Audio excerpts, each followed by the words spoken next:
नमस्कार मित्रांनो, स्वागत आहे तुमचं आमच्या यूट्यूब चॅनलवर। तर आज मी आलो आहे शेतामध्ये, तुम्हाला दाखवतो मी आमचं शेत।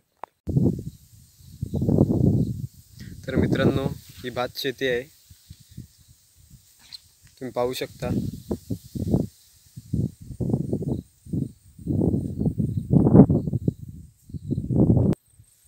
तर मित्रांनो, ही नाचणीची शेती आहे, बघू शकता तुम्ही, भरपूर प्रमाणावर केलेली आहे। वरी देखील मध्ये मध्ये लावलेले आहेत आजूबाजूला, हे बघा।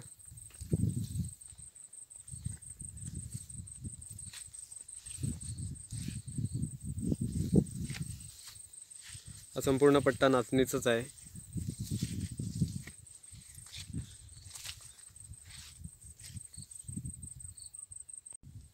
तर मित्रांनो, हळूहळू कंस तयार होत आहेत, कंसामध्ये दाणे भरत आहेत, हे बघा। 1-2 महिन्यामध्ये पूर्ण कंस भरतील आणि आतमध्ये दाणे येतील।